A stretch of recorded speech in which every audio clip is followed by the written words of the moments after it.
All right, so you're back in the Lou. Welcome back to the city. Thank you. How you feeling being back here? Good. It's always fun. This is a music lover city and a music loving city, so it's a good place to be for me. All right, so I gotta ask you, new music. We had Better, 2013, right? Yeah. Beginning of because I know the mixtape came out in 2012. Yes. All right, so any new music coming up? Yeah, I'm working on a piece called The Lyricist Opus.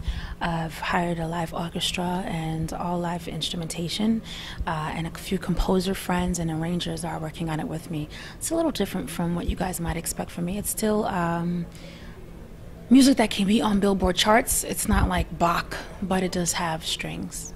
Okay. I have to say I like the way you evolve. I feel like with each album you evolve. So what's the process that you really go through when you're going in the studio to create something new? I get bored easy. I can't do the same thing 6 times, which is a good thing and a bad thing. You know, if you have something that's great, you should do it again and make it greater maybe. But if I have something that's great, I say, okay, that was great, let's do something else. I travel too much, I see too much, so it's hard for me to just keep repeating myself over and over. Okay. And speaking of traveling, what has been the best place that you've been to in the last 5 years? Oh God, it's like 90 places. But maybe my favorite is Rome, I guess. And why is it Rome? Hard to just say one place. But Rome is very different from so many other places. A lot of times you go to one Caribbean place, it looks kind of similar to another Caribbean place. You go to one part of, you know, just different places look similar to other places, but Rome is one of those places that's very unique within itself. You can't get Rome everywhere. Okay. You know? Okay. Yeah.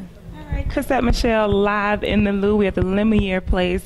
I know that I saw you on I can't think of the name of the show. Tamar used to host it, but you were talking about a cookbook that was coming out at one point. Did it ever come out? No, I'm on a TV show right now called R&B Divas. Yes. And on that show, you'll see me working on a cookbook. You'll see me working on an opus. You'll see me working towards a tour that I have coming up.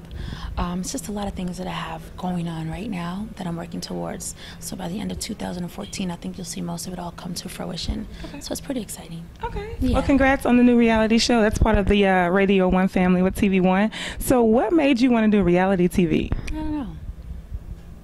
Just said, let me try it. Exactly.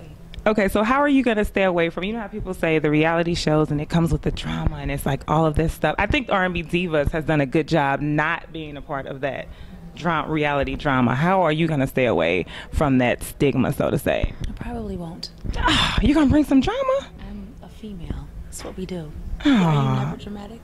I try not to be. Oh, that's really nice. It's, you know, especially if a camera is around. I don't really want it to be documented. All day long. Only with so much you can do but to be yourself. There are very dramatic moments. It's a very, very passionate season. We just finished filming yesterday. Okay. We ended the season in one of the girls' homes, you know, far from here, about 3,000 miles away from where we were filming. And it's really, really passionate. I mean, I am surprised at how much we all fell in love with each other, and how real the friendships became in such a short period of time. And when you become friends with somebody like that and you're with them all the time, there's no choice but to have dramatic moments. Nobody gets hit. Okay, well, that's good. Yeah. That's good. That's always the bonus. You know, we are women. We do have our moments. I think we do. I think that's reality. Okay, and speaking of women, today is International Women's Day. So how do you celebrate being a woman, or what does being a woman mean to you? You know, part of the celebration of being a woman is the fact that we can work, we can have our own businesses, we can be educated. I'm college educated. I have my own business here in America, and I travel around the world, you know, making this paper. That's a big deal. You know, everybody is not afforded that opportunity, and we weren't afforded this opportunity 100 years ago. Right. So I think we're doing great as women, just being educated in the workforce and spreading culture everywhere we go. Okay. Yeah. Well, I think you're doing an awesome job as a woman, and you're a great woman for young women and, you know, women in general just to look up to. So thank you for being who you are. And just about being influenced and you influencing people, who influences you? Like what type of celebrities or which celebrity influences you and why? My mom is my pop star. She is the most influential woman in my life. I watched her teach me everything that I know. She had a master's degree coming out of the Queensbridge Project, so she's a fighter. And just watching her do everything that she's done as my manager and as a businesswoman in this crazy music industry has been really, really inspirational for me. So my mom is probably my favorite celebrity. Okay, I like that answer. All right, Chrisette Michele, live at the Lumiere Place right here in St. Louis, Missouri. So in 5 years, just to wrap this up, in 5 years, where do you want to be?